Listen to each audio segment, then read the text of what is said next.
Welcome everyone to my interview with the writer and illustrator of Danny Phantom: A Glitch in Time, Gabriella Epstein. Ooh, thanks so much for having me. It's a pleasure to have you here, and thank you again for agreeing to this interview. I appreciate the opportunity to talk about your work on A Glitch in Time, and I'm sure all the viewers will be excited to hear about all the details. I hope so. So to get started, how did A Glitch in Time come to be, and how did you find yourself involved in working on the book? Okay. Yeah. So I got reached out to by Abrams back in the early part of the pandemic, actually. So I guess this was April 2020. They had bought some IPs from Nickelodeon, and one of them included Danny Phantom.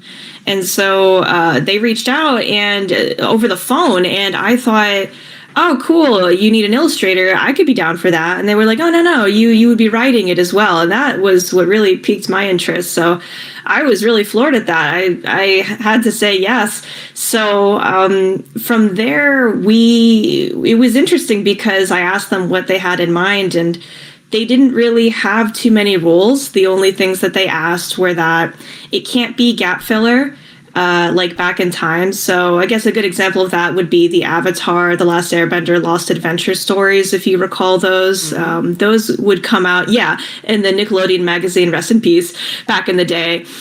So we couldn't do any of that. And we weren't really supposed to go too far in the future either. But we wanted it all to be canon. And so that was pretty much it. And they said, I could kind of do whatever I wanted. And I wasn't really sure where to go from that. So the editor at the time was really cool, Russ. And he was like, actually just think of it like a fan fiction. Just go crazy and we'll let you know if you need to reel it in. And they really never did. We were able to go pretty buck wild with it. Oh, wow. So you had a lot of creative freedom working on this book. Absolutely, yeah. That's the first time I've ever experienced that. I mean, I had worked with Scholastic up until that point on Babysitter's Club, which is a different, IP and big franchise. And that one is very, very tightly controlled. And so not to say you can't take some creative liberties, but they're very, very tiny and very hard fought. So this was completely different. And so you say the Abram bought the rights. So even though this is a Nickelodeon property, Nickelodeon themselves didn't really have much input in the book? They did. So what would happen is I would come up with ideas and I would pitch those to representatives from both Abrams and also Viacom Paramount. So because Nickelodeon has offices in, it's a pretty large company. So I don't think I was talking to anybody who worked on the TV side. It was on the Nickelodeon publishing side, but they're still very knowledgeable. And my rep was so cool. I loved working with him, Jeff. He and I were both fans from when we were younger. So to give you context, again, when I worked on Babysitters, usually I'll finish a book and I'll get about 200 notes from, representatives that are like, you got to fix all this stuff. You got to fix this. This isn't working, blah, blah, blah. And then I got 8 notes from Jeff, and all of them were like, oh, this is pretty cool. I can't wait to see this. We were all just kind of nerding out over this stuff. Wow, that's amazing. I can only imagine how great it was to have just so much freedom playing with this world and characters. Very cool, yeah. And it's also, again, it's something I'm real thankful for. Everybody who was involved in the process they put a lot of trust in me, and I wanted to kind of make them not regret that. So it was really cool to be a part of that whole team and that process. Now, when you was working on this book, did you happen to take any inspiration from shows such as The Ghost and Molly McGee or Steven Universe Future? Because I noticed that there were several elements in the book that were reminiscent of both those shows. Oh, interesting question. I actually have never seen The Ghost of Molly McGee, but I am a huge Steven Universe fan and Steven Universe Future as well. So absolutely, we did have some. I think that has some impact on the idea of, getting to the emotional root of a character rather than just, punching them out and sucking them into a thermos. So was that what you were referring to, or was there something more specific? That was part of it because I know when I actually reread the book in preparation for this interview, I noticed there was this section in which Danny talked about how he still wasn't happy even after he got his happily ever after, and that gave me Steven Universe Future flashbacks. Oh, heck yeah, yeah. Man, I know Steven Universe Future gets a lot of flack, but I actually really enjoyed it for kind of doing a little analysis of the supposed happily ever after and how these events, these action-packed shows do have real-world consequences that need to be addressed. So, yeah, great eye for that one. Yeah, and as for like the Ghost and Mal McGee, I mean, one, I recommend watching that show, but like, even though you haven't seen the show, it is kind of funny how many similarities like this book and that show have, like just the nature of ghosts, what they represent, some of the characters even paralleling. So like, even though you didn't watch the show, it is honestly kind of cool how I was able to like, me and like also some friends also notice some parallels between the two series. Oh, that's really cool. Yeah, I mean, I'll definitely have to check it out. Honestly, any cartoon that's ghost related, it's going to be a fun watch in my book. So I'll definitely add that to the list. So at the start of the book, there's an excerpt in which you thank your parents for collecting all the Danny Phantom toys from Burger King. So exactly how big of a Danny Phantom fan were you growing up? And did the show have any impact on your career as an artist? Oh my gosh. Yeah, a lot more people noticed that little insert than I thought they would.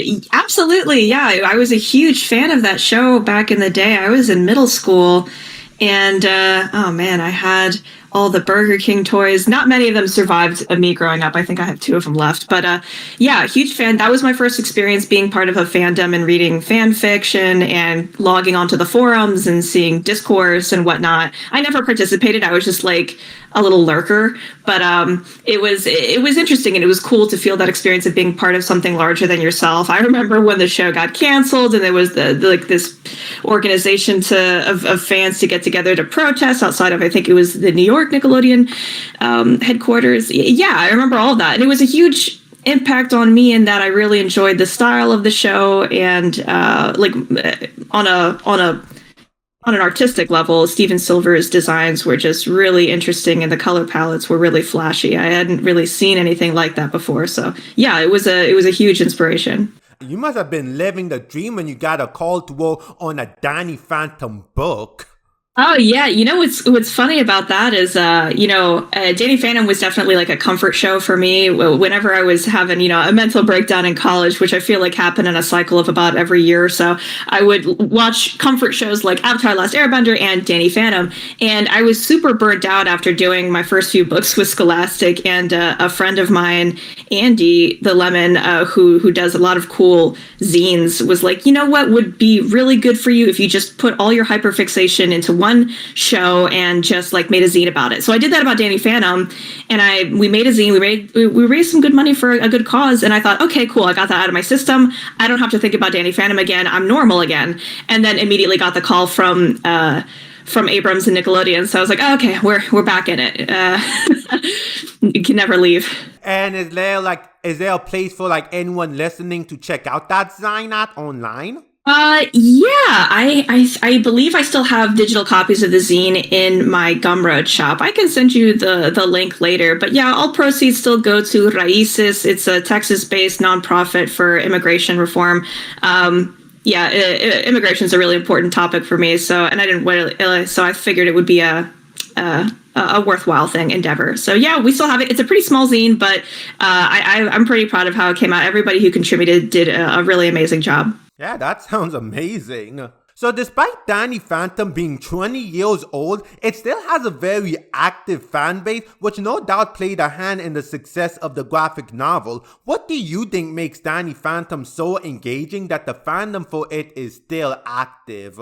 Yeah, that's a great question. I think it's a multitude of things. For me personally, I was kind of a strict American cartoons diet as a kid, so the idea of this was my first exposure to the concept of a narrative that built upon itself and wasn't a strictly 11-minute comedy special that just rebooted every time the commercial break was over. So that in itself was, I think, pretty helpful. And I think the darker nature of it, the fact that it does have spooky elements and it does take on some more serious topics than usual. I think My Brother's Keeper comes to mind, a really good episode about, Jazz and Danny dealing, actually actively talking about things like depression and anxiety and, low self-esteem with the counselor. Those are things that I don't recall at least ever really being explicitly talked about in cartoons at that time. So I think that's something that struck a chord with me and probably with a lot of other people. And I mean, I know we like to joke about and clown on it a lot on social media, like, being grim, dark edgelords when you're, a kid, but these are really heavy emotions that everybody deals with. And especially you start to really come to acknowledge these things when you are at that awkward age of, grief, rage, fear, and you need a place to express that. And so having these kind of creepy tales helps you realize how non-scary they are, and it's a safe space for you to express them and to draw really grim, dark fan art, right? And then I guess as you grow older, that doesn't really go away, and you still have a soft spot for it. So I can see why older fans still love it, and I can see why newer fans are attracted to this concept of like a kid who's half ghost, right? Yeah, it's got all the nice elements of superhero fantasy with the secret identity, which can be a queer metaphor, so you can see why a lot of queer fandom is involved in it. Yeah, there's just a lot of good stuff going on. Agree on all that. Like, one, My Brother's Keeper, definitely in my top 10 favorite Danny Phantom episode. Penelope Spectra, great villain, incredibly underrated. She needed more appearances. And like having Jazz of old characters actually learn Danny's secret that early on, but like keeping it a secret until Danny was ready. One of the best decisions the show ever made. And as for like the queer allegory, like I remember how a few years ago I used to kind of be confused about the connection, but like upon a rewatch with how it really delves in about how Danny is afraid of how his parents would react if they ever learn the truth about him, like that became a lot clear. And like, yeah, the show just had like so many interesting ideas that like never quite utilized them to their full potential.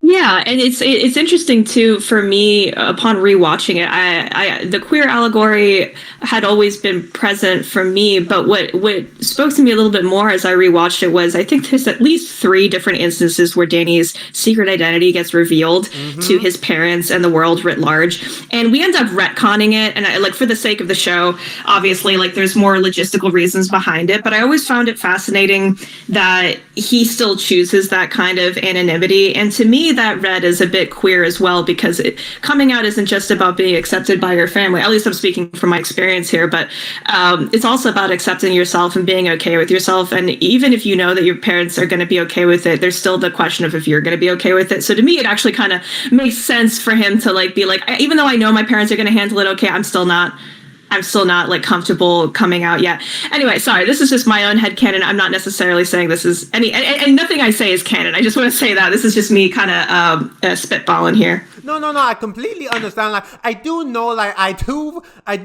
found the ending of Reality Trip pretty frustrating because like, the episode had, like, Jack and Maddie learn about Danny's secret, and at the end of the episode, Jack and Maddie tell Danny, hey, son, no matter what, we'll love you no matter if you're human, ghost, or something in between. And, like, earlier in the episode, when Jack and Maddie are confused as to why Danny would think they would love them any less, Jazz called them out on it with them feeling shame. So like I found that to be really great, but I also found it infuriating that Danny decided to erase their memories at the end of the special. But I can also kind of see it as like Danny knows it, but like if they ever learn the secret, he wants to tell them on his own term.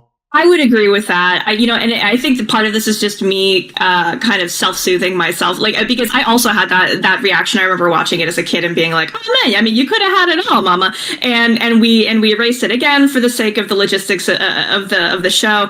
But I do. That is something I would like to explore. Is like, what would happen if he actually got to come out on his own terms, and what are the long-term repercussions of that? Because it's one thing for parents to be like, "Yeah, I love you as you are," to say that one time, but it's another thing to actually live it and mean it. And what that means is like we see very clearly, like they still hate ghosts, but they love him. That doesn't that can't exist forever, right? Those two worlds, those two realities have to intersect, and it's not going to be pretty. Yeah, it's really a fascinating idea because like, I know Jack and Maddie, they get a bit of a bad rep in the fandom. Like, yeah, they're flawed, they aren't always the best parent, but at the end of the day, they do anything to protect their kids and they love them. Yeah, I love them as characters, and frankly, the older I get, the more I'm like, you know what? I mean, raising kids, it's hard, yeah, and you know what? There's going to be a few bumps and bruises. Does that justify them like having, the Fenton stockades in their basement? Probably not. But I just find it funny and kind of a bit of a they just remind me of my parents, honestly. Not that my parents had weapons of torture, but I find them just funny. I think they're there to serve a purpose, which is obviously they're meant to be something for Danny to rally against, right, as a teenager. But I agree with you. I think they're trying. The harm that they are passing on is not intentional at the very least. Speaking of characters, who's your favorite character from Danny Phantom? Oh, man, that's a tough one. I think growing up as a kid, I loved Sam and Ember McLean a lot. And but now as I'm older, I think I really enjoy Danny himself. And man, after drawing a Glitch in Time, I really enjoy Vlad. I didn't really think anything of him when I watched the show, when I rewatched the show, but he's so fun to draw and he's so punchable that I'm like, you know what? I like you. I'm going to keep you around just as a little punching bag. Yeah, both of them are great characters, and like Danny, honestly, upon rewatching the series, he's actually a lot more complex than I remembered him being. Like, he got like a lot of layers making up, because again, there's like that queer allegory about how he's afraid of how his parents will react, and like just trying to be a teenager, and his arch nemesis just being completely insane and constantly trying to make clones of him. Yeah, it's funny because I remember as a kid, I didn't think much of Vlad. I found him rather boring. But now that I look back at him, I did enjoy it. He seems to be kind of two very different characters as the seasons go on. You have like the first half of Danny Phantom where he plays this more chess master role, kind of like Slade from the OG Teen Titans, where you have these physical battles with him, but a lot of times you have a whole episode pass and then he'll just be there in the background, be like, yes, you played right into my trap. And then later on, he kind of turns more into a kooky comic book villain, which, has its own merits and demerits. But what I really appreciate about him is that he is, right, the foil to Danny. Danny has the same powers as him and got them also in an accident from the same exact people. But the difference being that Danny wants to blend in. He doesn't want these powers. He doesn't want that responsibility whatsoever. And he'll do anything to get rid of it, versus Vlad, who will do anything to amass more power, right? And so they're just fun to put together in a room. And because they have so much history, they just have so much hate. And that is just so fun to draw. I mean, honestly, like, if Danny's the Peter Parker, then, like, Vlad is basically Norman Osborn, especially with how obsessed he is of making Danny be his own son, so to speak. Yeah, 100%. That's a really good one. So Dark Danny is arguably the most iconic villain to come out of the series, with him being a character fans wanted to see the return of in the show, but never did. So how did it feel to write a story about his return, along with further delving into his character?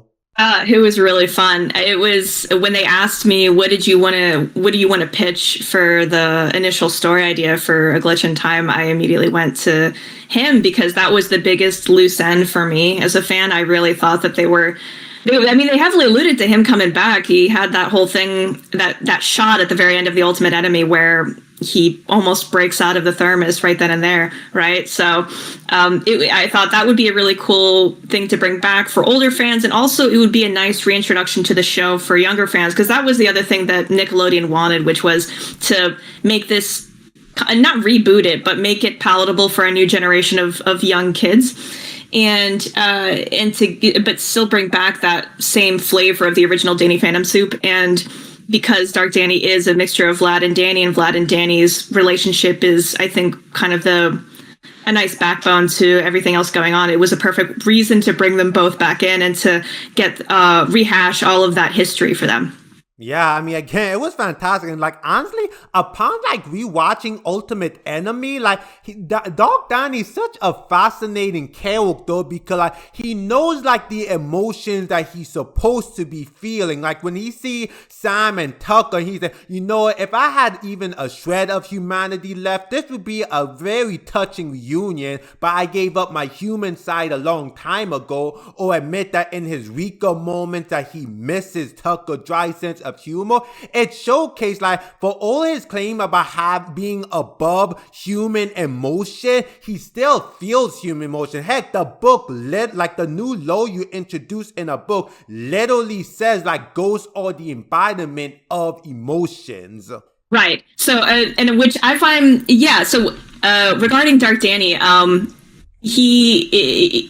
wanted to know more about, like, why did he turn so evil and whatnot? Because from what I remember from the show, I was like, okay, yeah, like, everybody dies in front of him. That's pretty traumatic. And then I love the fact, talk about bad parenting. Vlad somehow becomes his guardian, and his first acting idea was, you know what? I know feelings are hard, but instead of working through them, what if we just rip out what I think is maybe causing that, your humanity, without really understanding what ghosts are and whatnot. So I find it hilarious in a dark way, but also, yeah, my first thought when he kept saying, like, I'm not like other girls, basically, I'm different, I don't feel emotions. I'm like, okay, you wouldn't be saying that again and again and again if you didn't have something to prove. Like, we get it, mama. Like, you're big and tough. Okay, sure. So getting to explore that was really fun. Giving him the ultimate power to kind of take control of his narrative, and it still not being enough, I thought would be a fun choice, and, you know, provide for some really upped stakes.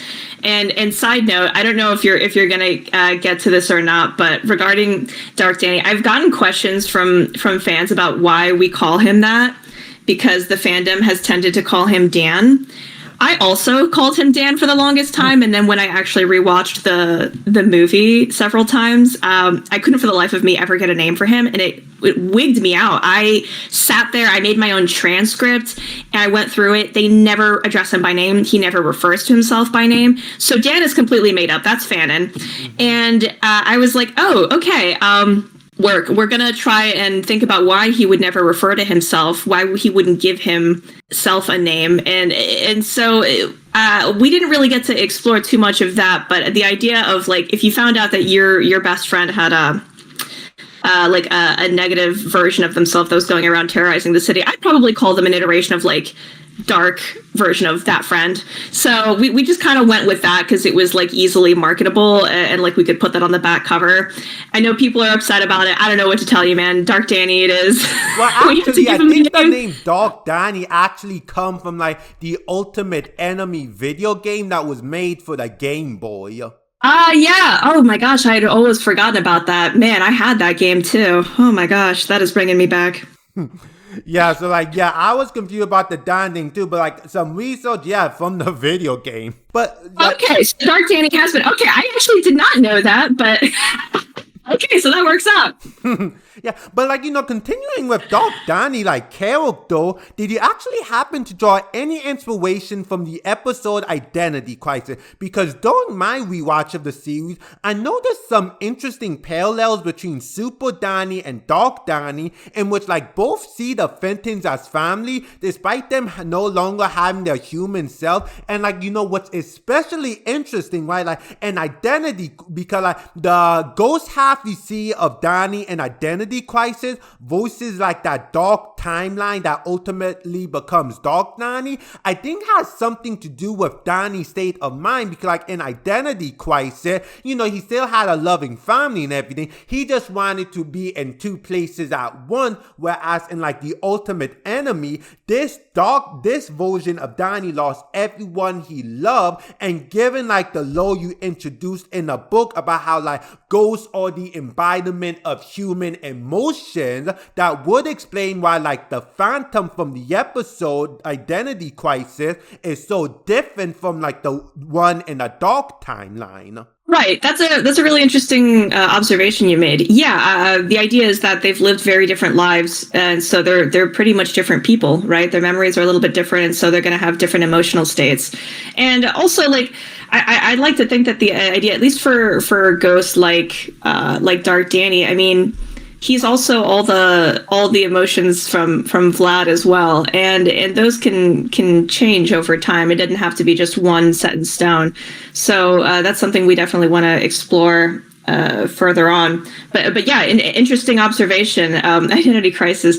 Oh man, that was season 2, right? Yep. With Technus as the villain. And like Super Donnie, he was hilarious. He was talking like a Silver Age comic book character. Yes, yes. So it's funny you bring that up. I do. Yeah. Well, I don't want to spoil anything of book 2, but yeah, no, I know what you're talking about. He is that kind of character is very fun to write. And it also, did you ever realize it's kind of like, yeah, he puts on a bed sheet, but it's kind of funny how both Super Donnie and Dark Donnie both have capes. Yeah, right? Sometimes you just gotta zhuzh yourself up and make yourself feel a little special, Put on some extra mascara when you're going out just to feel something. And as for like the Vlad emotion, like, that is something like fans have always been a bit confused about because like for Dan, he's like the combination of like Donnie and Vlad, but does raise the question like how much of Dark Donnie is Donnie and how much of it is Vlad exactly, which you do explore in the book. Right. And again, another really interesting philosophy of identity question. Who is it really? And we do touch upon that. Yes, in A Glitch in Time, right? Vlad does acknowledge that. It's like, and we use that for the very specific purpose of like, Vlad has done all these terrible things, and he still like he almost destroys the world twice now in the span of a month, and he still is like, well, it's not my fault, and he literally needs to get punched in the face by the embodiment of himself, basically, to understand. Oh my God, maybe it is me. Yeah, like yeah, that's my bad. Oh yeah, like that whole sequence in which he's atoning for all his mistake and say, me, it was always me. Fantastic. Which also brings me to my next question. What led to the decision to give Vlad a redemption arc? Okay. So the idea was we want to move the story forward, and to do that, I felt like we needed Danny to do some growing. There was,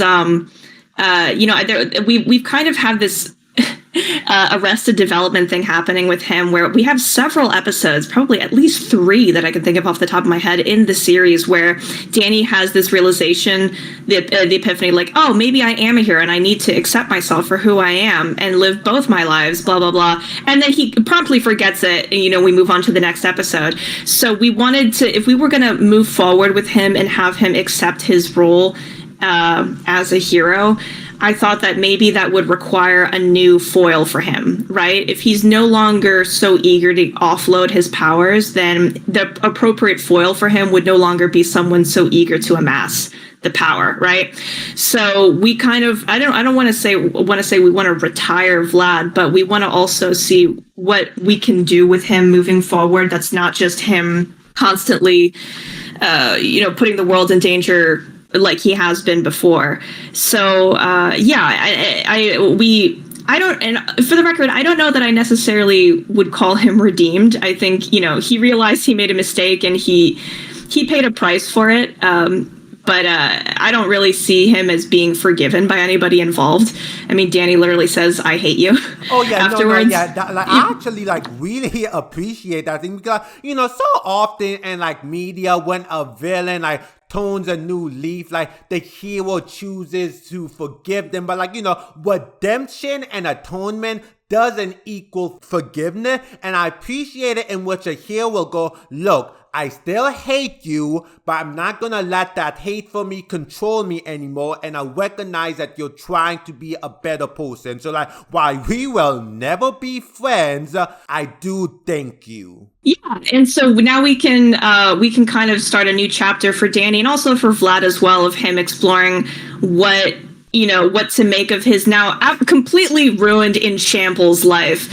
And it was funny, like, talking about this with some other friends who had watched Danny Phantom. They're like, oh, I always kind of imagined, like, they thought either he died at the end of Phantom Planet, which kind of took me aback. I never saw him as dying from being hit by that asteroid, or some form of carceral punishment where he's just thrown in ghost jail for a bajillion years until, like, his human part dies or whatever.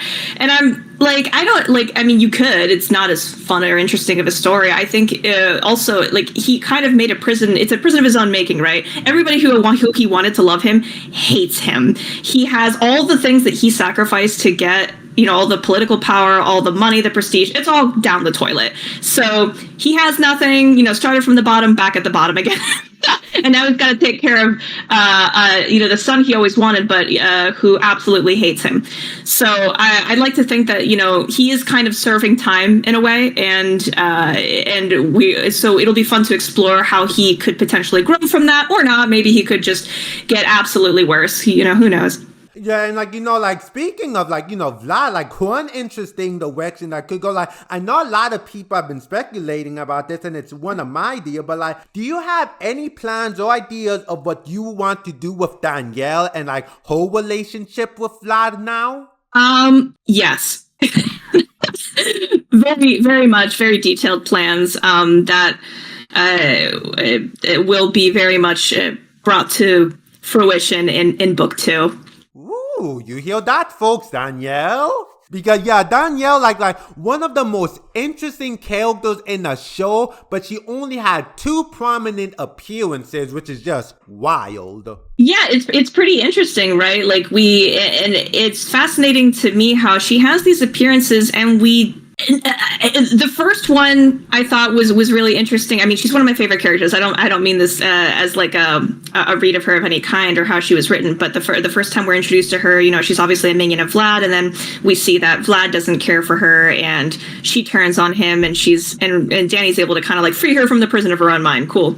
That was really awesome. She comes back for arguably one of the best episodes, in my personal favorite episode of the series, which is Destabilized, which is the penultimate episode of the series. And in that one, she kind of doesn't really have much agency. She's really just melting, and she doesn't really do much in that episode besides scream Danny and while she's melting. But that's honestly fine with me, because otherwise it was a very good episode. We get to see Valerie and Danny connect, and Valerie gets to have her epiphany about Vlad. So anyway, all this to say, there was a lot left to be explored about Danny that we really don't know. So getting to fill a bit of that in would be very exciting and cool. And yes, I also love Danny. We all love Danny. We want to see more of her. Yeah, and we will. Yeah, I know we're all looking forward to that, and especially given Vlad tone in the book, seeing what their relationship is going to be like is interesting. Because after rewatching the series, God, Vlad was a terrible father. Oh yeah, he's just awful, and but there's no shortage of pretty terrible parental figures in that show. So she's an interesting character in that, unlike Danny, she's not really tethered to a place. She doesn't really have. She's a vagabond, really, so she can kind of just ditch at any moment. I see her as more akin to Terra from the original Teen Titans. Yeah, she's a fun option to explore, where if you have a bad person, a bad situation, she can just leave. She can just do whatever she wants. So maybe that influences how she makes some pretty important moral decisions. So yeah, again, very excited to get to work with that character, and she is very fun to draw. Just want to say, no one ever asked me to draw Danny except for I think literally 2 people whenever I've done signings, and for both of them, I did not know what she looked like because I hadn't drawn her before, and I just wanted to say I am so sorry to those people. I am much better at drawing her now. I am so sorry. If you want something redrawn in your book, I will redraw her for you. Yeah, again, can't wait to see her, because I know a lot of people want to see her be adopted by the Fenton, and also what I realized, Jazz has never met her. That's right, yeah. Because she's had so little time with us, which again I think is really fascinating, and I think speaks to some of the real strengths of the writing for that show, where you can have characters that really only show up for 2 episodes and yet have all this lore about them.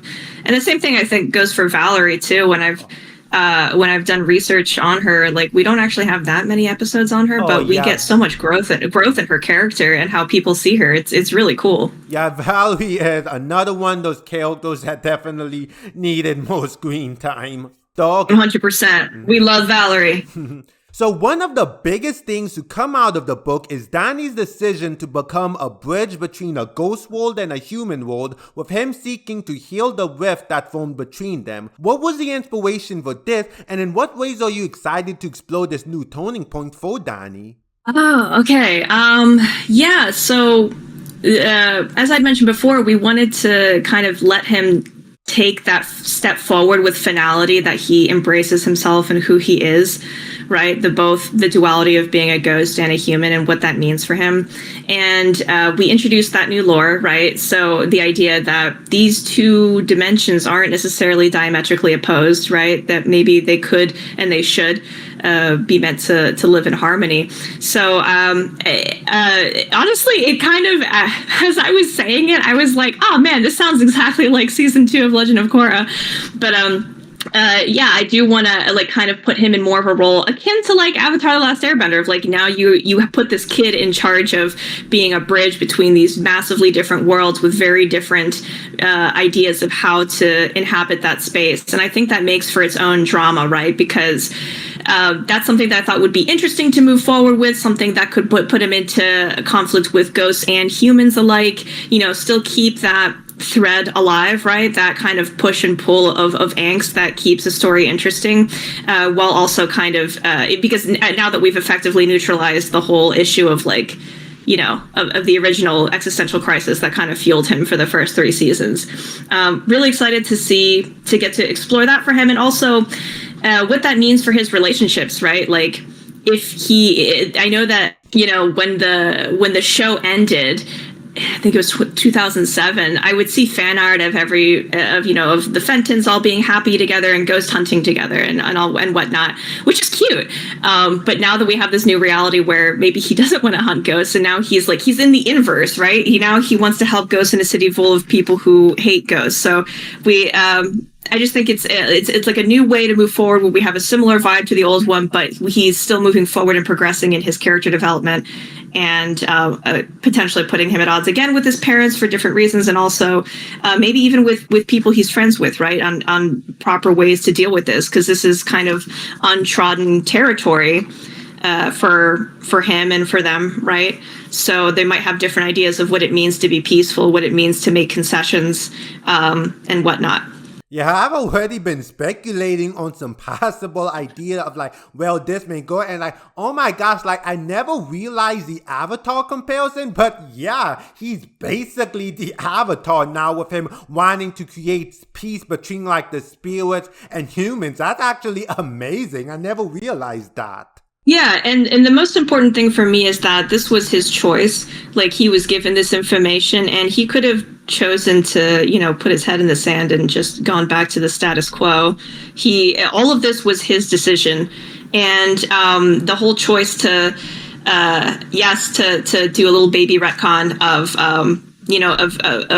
at the very end, I wanted it again to make it clear that was his choice, and this is a step forward for him, and that he's choosing his powers, not because anybody is manipulating him, not because anybody's guilting him, not because he's like in super imminent danger, but because he understands it's for the greater good, and he genuinely wants to help and unite and make peace in a way that would be a bit more long lasting. Yeah, again, I can't wait to see it though. Like, in regard to like him helping ghosts, because like I know even as a kid, and especially upon a rewatch, I realized that like not all the ghosts Danny fight are necessarily evil. Like some of them are actually pretty harmless or aren't seeking like world conquest or anything. But like even though he'll be helping ghosts, like does that mean like every single ghost are gonna be redeemable? Because there are some pretty nasty ghosts such as Penelope Spectral. Yeah, that's a great question. And yeah, right. I can't answer that for you, but that's something I definitely think would make for some really juicy drama. Exactly. Like there are ghosts like, you know, the box ghosts who are relatively harmless, like, you know, neutral entities out there. There are other ones like the Cheese King who, you know, are objectively good guys. Johnny, right. And then Teddy. Yeah, and so, but then you have other ghosts that are pretty icky and evil, right? Whether it's like ones who are just blindly evil, like Overgrowth, right? Like or ones that are more manipulatively evil, like Penelope Spectra, right? So it will be interesting. What do you do with those characters who aren't going to necessarily just be like cured with a single therapy session, right? So yeah, that's something we definitely want to explore, and absolutely something that we thought about, right? And something that could potentially drive some wedges between friends, right? How do we deal with these people? Maybe there are better, easier ways to get rid of the ghosts. So yeah. So what was your favorite moment from the book that you did? Favorite moment, like to draw or to write? Both. I think to draw has been pretty much any of the fight scenes. I really I had so much fun doing, but especially like anything with Valerie was really fun to do. She's just a really cool action figure to pose. I came from middle grade slice of life drawings where I couldn't really draw people fighting. So any opportunity to draw big explosions and whatnot and getting to stage these kinds of things was really cool.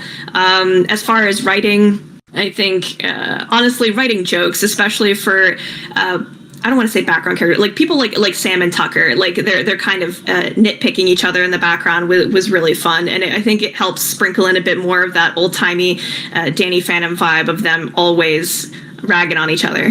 Oh yeah, like Sam and Tucker, they're great characters. Yeah, they're great. They're really funny, and it's fun.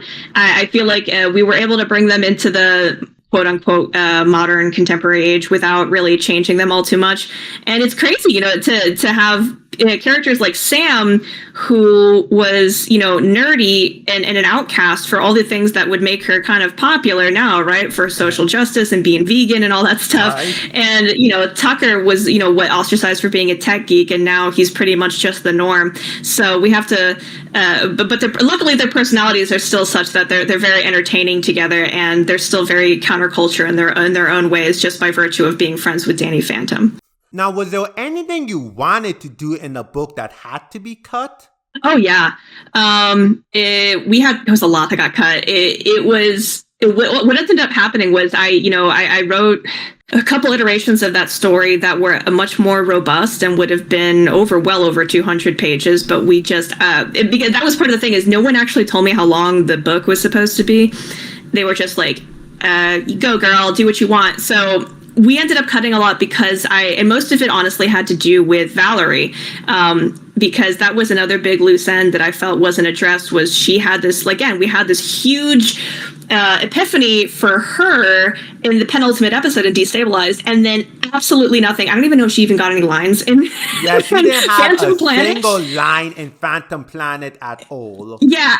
And we just have her, and Danny comes out to the world, and she's just there, smiling and clapping in the background. I'm like, interesting. So let's work with that. But the thing was, to really be able to dig deep into the fallout that it would have between Valerie and Danny, and Valerie and the Fentons, I felt like it deserved a lot more time and respect than being kind of shoehorned into the original book. So we ended up cutting a lot of that.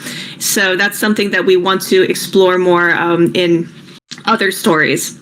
Yeah, I'm really excited to hear that because, upon rewatching, Danny and Valley relationship are so complex, and personally, I love them. They're my OTP of the show personally, but their relationship is so complicated because they kind of go from this enemies to friend to kind of dating, in which Valerie goes to Danny Fenton but hates Danny Phantom, and there's just so much drama you can unpack from how Valerie reacts to learning that Danny is the ghost boy, because even though she likes Danny inadvertently kind of ruined her life as Danny Phantom, and then Valerie also have to wrestle with the fact that she's almost killed a guy that she really liked, and again, there really is just so much there to unpack. Oh my gosh, yeah, I could give a whole TED talk on it. And it's interesting because rewatching, I remember as a kid, I guess not really rooting against Valerie and Danny dating, but rather like it was more like she's been coded as a villain. We need to root against her, and therefore it colored all the interactions, I guess, in a suspicious light. But rewatching it, I was like, okay, actually no, she has been genuinely very nice and actually pretty like, I don't want to say desperate, but when you realize once she loses everything, she loses her money and she has to move to Elmerton in the middle of nowhere, right? Like she loses all her friends. Paulina and the others, they ditch her immediately. That was her entire coterie. And so she just has Danny and Vlad. Vlad, who she barely sees, and her dad, who's always working. So who does she have in her life? Danny's her closest friend. And Vlad is the closest thing she has to like another parental figure. Vlad's outed, right, as being manipulative and lying to her and destabilized, and then Danny outs himself as also having been dishonest with her the entirety of their friendship, basically. So I find that something very interesting that we can absolutely elaborate on in the future. Like this poor girl, she just wants to make some friends. She wants some semblance of like stability, and that her world just keeps getting rocked by ghosts. Yeah, again, like really excited, like based off like the promo art for book 2 and how like A Glitch in Time ended, really excited to see how you'll be handling her in the sequel. Oh yeah, well I'm glad that you're excited. I'm just glad, that fans are into it. And that they don't hate it really. The bar was really low for me. As long as, people didn't absolutely hate it, I would have been cool with that. So to see y'all excited, it really is something else. Hey, it became a bestseller, so you clearly did something right. Oh, I'm so glad. Yeah, thank you. Now, which characters are you most excited to write for that didn't appear in the book? Because like most of Danny's like enemies, for instance, didn't appear in the book. Yeah. So yeah, Danielle was probably the one I was most excited to write.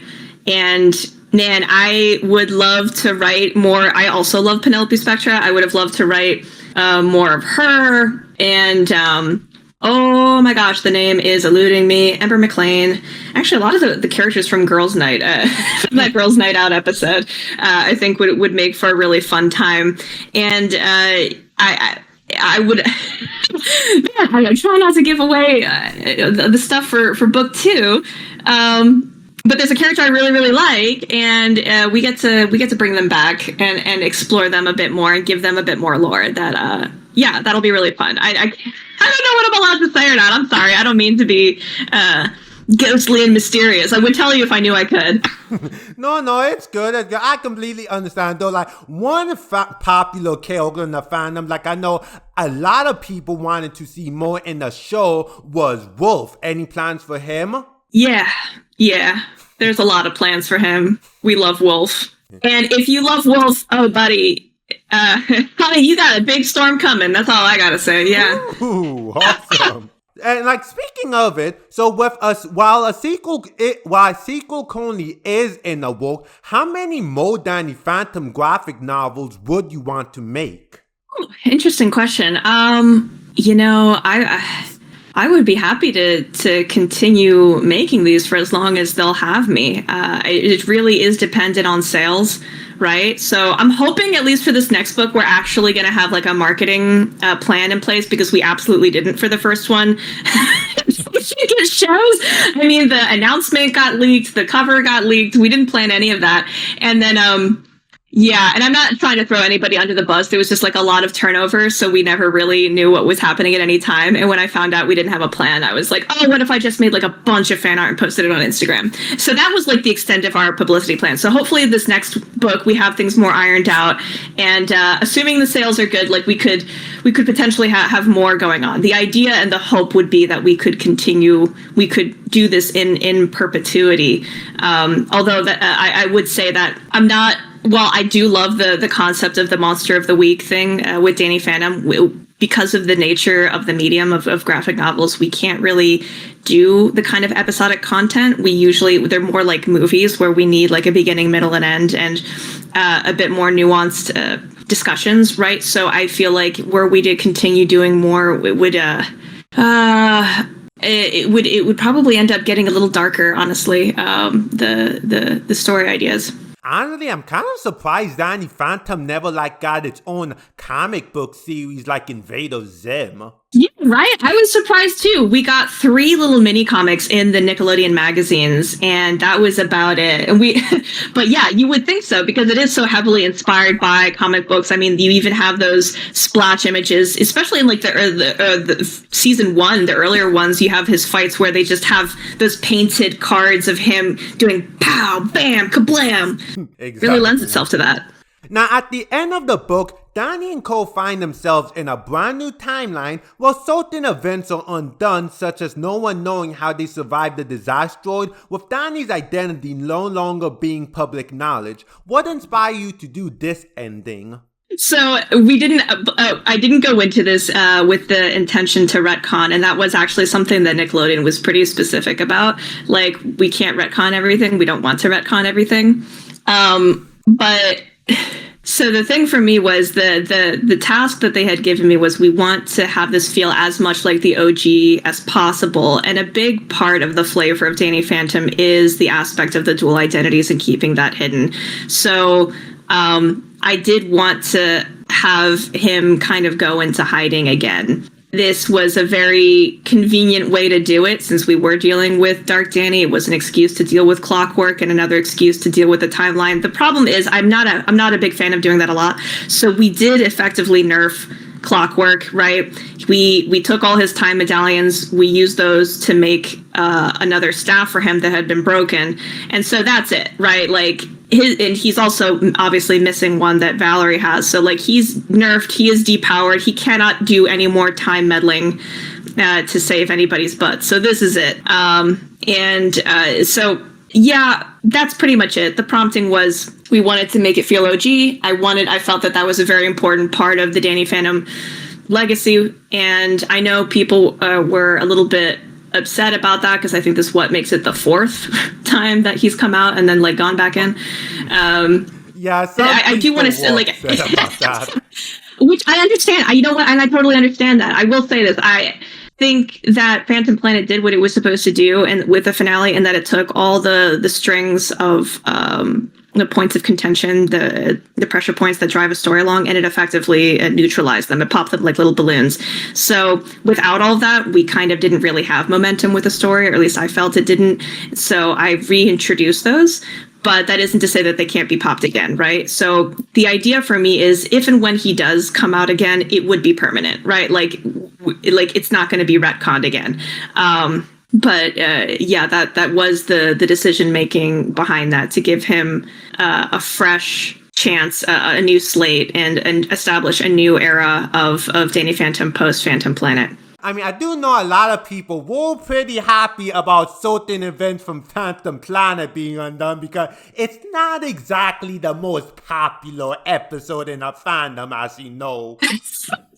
I'm aware, yeah. I will say, though, in its defense, Tucker being mayor is the funniest thing that Danny Phantom has ever done, and I will never let that die. I will never let go of that. I'm going to milk that till the end of time. Like, it's so stupid. I love it so much.